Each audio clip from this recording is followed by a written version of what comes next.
प्रियंका गांधी में लगातार हम देख रहे हैं कि जिस ढंग से आत्मविश्वास बढ़ रहा है, जिस ढंग से उनमें एक इंदिरा गांधी का अक्स नजर आ रहा है, वो इंदिरा गांधी जो 70 के दशक वाली इंदिरा गांधी थे, 70 के मतलब 60 और 70 की बात कर रहा हूं, जब उन्होंने बैंकों का राष्ट्रीयकरण किया, प्रीवी पर समाप्त किया, ये सारी जो योजनाएं लगाई थी उन्होंने, समाजवादी काम शुरू किए थे, उस ढंग की जो मतलब समाजवादी और साम्यवादी तेवर वाला जो एक भाषण है, वो आज मैंने प्रियंका गांधी से सुना।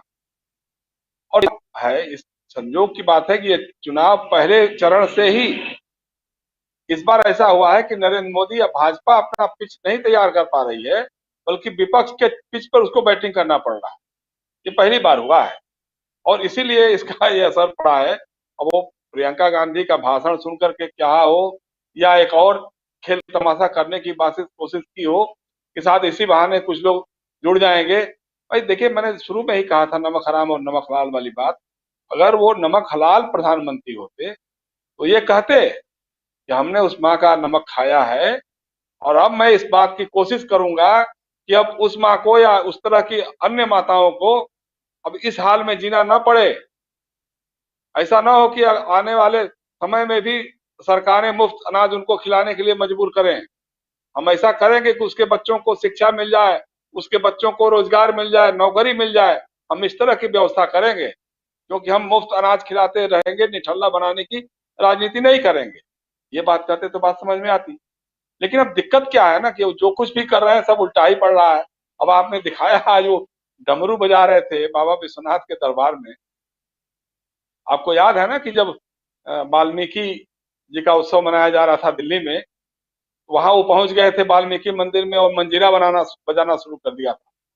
अब उसकी पैरोडी ये हो गई कि उसी मंजीरे की लयकारी में एक गाना बजने लगा साथ में कि साथ सखी सैया तो बहुत है कमात है, महंगाई डायन खा। और उनका पूरा मंजीरा जो है महंगाई डायन के बीच में छिप गया। अब आज जो डमरू है, हो सकता है कि कल सुबह तक उसका कोई पैरोडी बन करके आपको सोशल मीडिया में देखना शुरू हो जाए। लेकिन उनसे थोड़ा सा चिंता होनी चाहिए हमारे बाबा योगनाथ को कि चुनाव के बाद तो अगर सरकार नहीं रहेगी तो उनको तो घंटा ही और डमरू बजाना है। अब उसमें भी महारथ अगर हमारे प्रधानमंत्री जी हासिल कर लेंगे तो हमारे बाबा क्या करें।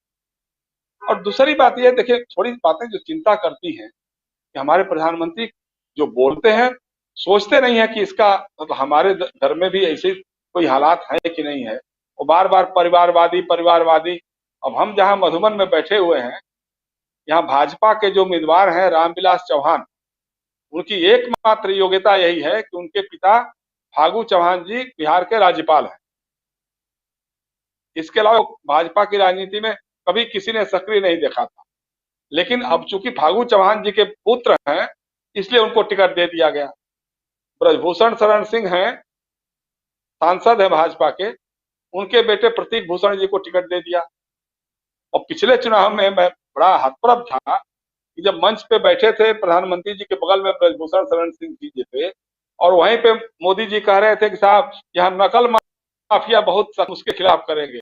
और सबसे बड़े नकल माफिया हमारे ब्रजभूषण शरण सिंह थे। उस इलाके में पूरा जो नकल का ठेका सारा का सारा उन्हीं के हाथों में होता था। तो ये बोलते हैं, उनको समझ में नहीं आता कि जो हम बोल रहे हैं वो हमारे घर में भी ऐसा ही होता है क्या। इस बार अखिलेश यादव ने, समाजवादी पार्टी ने अपने परिवार के किसी भी सदस्य को टिकट नहीं दिया। अगर आप शिवपाल यादव की बात करेंगे तो शिवपाल यादव प्रगतिशील पार्टी के नेता थे। उनका जो अलायंस हुआ उस अलायंस में उनको टिकट मिला, लेकिन मुलायम सिंह के पूरे राजनीतिक कुनबे में से किसी एक को टिकट नहीं दिया गया। एक बात है। दूसरी तरफ आपने राजनाथ सिंह जी के बेटे को दिया, कल्याण सिंह के पौत्र को दिया, ब्रजभूषण सिंह के बेटे को दिया, और यहाँ फागू चौहान के बेटे को दिया। तो परिवारवादी कौन है। और ये बार बार लोग कहते हैं, जब तर्क होता है लोग कहते हैं, भाजपा के लोग कहते हैं प्रधानमंत्री जी ने तो नहीं किया, मुख्यमंत्री जी ने। हम कहा भैया प्रधानमंत्री जी का कोई बेटा बेटी है ही नहीं था, और योगी का भी नहीं है। वो किसके लिए करेंगे, कैसे करेंगे। लेकिन परिवार में जैसा अभी हम हिंदू बता रहे हैं ना कि जब कभी मौका मिलता है तो अपनी माँ का भी भुनाने में उनको कोई भी हिचक और संकोच नहीं होता है। जसोदा बहन की कभी उनको चिंता नहीं होती है। लेकिन दूसरी माँ की आज चर्चा उन्होंने चला दी है। तो हालात बहुत बुरे हैं।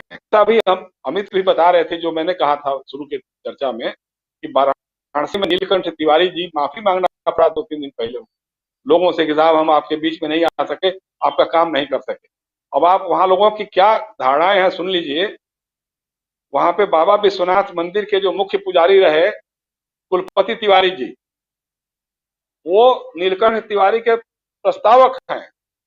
उनसे जब लोगों ने पूछा कि महाराज यहाँ 300 मंदिरों को गिरा दिया और पर्यटन मंत्री वहां पर्यटन का विकास करवाते रहे और आप उनके प्रस्तावक कैसे बन गए, तो उन्होंने कहा कि नहीं, गुस्सा इस बात का नहीं है, नीलकंठ तिवारी की कोई भूमिका नहीं है, ये प्रधानमंत्री नरेंद्र मोदी जी का हुआ है। जितने मंदिर गिराए गए हैं ये सारा उनके जरिए हुआ है। तो हम उनके प्रस्तावक हैं, लेकिन हम ये नहीं कह रहे हैं किसी से कि आप उनको वोट दीजिए कि मत दीजिए। हालत यह है कि जब प्रस्तावक ही पलट रहा है तो बाकी क्या हो सकता है। और समाजवादी पार्टी ने वहां पे बहुत सोच विचार करके, वो एक मंदिर के ही महंत, युवा महंत हैं, पुजारी हैं, कामेश्वर उर्फ किशन दीक्षित को टिकट दे दिया। अब कामेश्वर जी जो दीक्षित जी हैं, वो नीलकंठ तिवारी के नाक में दम किए हुए हैं। प्रधानमंत्री वहां पे कितना भी डमरू बजा लें, झाल मंजीरा बजा लें, कोई बहुत फर्क अभी तक की हालत में तो नहीं पड़ रहा है। और जैसा पुष्परंजन बता रहे थे, वहां बंगाली लोगों का बहुत पहले सचिंद्र नाथ बख्शी भी वहां हुआ करते, वो भी विधायक, वो भी उन्हीं लोगों के साथ में रहते थे उस समय।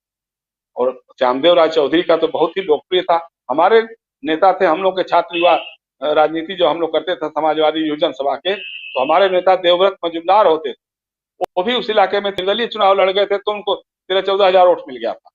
तो वहां बंगाली लोगों का तो है ही है। और बंगाली स्वाभिमान को जिस तरह से लगातार चोट करते रहे हैं, श्यामदेव राय चौधरी का टिकट काटा, और ममता बनर्जी के साथ जिस तरह का अभद्रता हुई, वो मुख्यमंत्री होने के साथ एक महिला भी है, और आप नारी सशक्तिकरण की बात करते हैं, और आपके लंपटों ने जाकर के, हमने ट्विटर पर लिखा था, ये काशी की संस्कृति नहीं हो सकती। ये प्रधानमंत्री जो दीदी ओ दीदी कहने वाले जो हैं, उनके नेतृत्व में एक लंपट संस्कृति जो चली है, ये उसका परिचायक है। उन लंपटों ने मिलकर के ममता बनर्जी के साथ अभद्रता किया। हम काशी से हम लोग का भी जुड़ाव है, इसलिए हम लोग शर्मिंदगी महसूस कर रहे हैं। लेकिन अब काशी के लोग इसका जवाब देंगे। जैसे बंगाल के लोगों ने दीदी वो दीदी का जवाब दिया था बड़े ढंग से, जो 200 पार का नारा लगाते थे उनको 70 पे सिमटा दिया। आज वही हालत हो गई है कि उत्तर प्रदेश में भी अगर उसकी पुनरावृत्ति न हो जाए, कोई आश्चर्य बड़ी बात नहीं होगी, उसकी पुनरावृत्ति ही हो सकती है। जी राजीव, पुनरावृत्ति ही हो सकती है। और पश्चिम बंगाल के चुनाव ने एक अलग राह, एक अलग रास्ता कहें तो वो दिखाया, क्योंकि लगातार पूरा का पूरा मीडिया जो है वो कहता आ रहा था 2000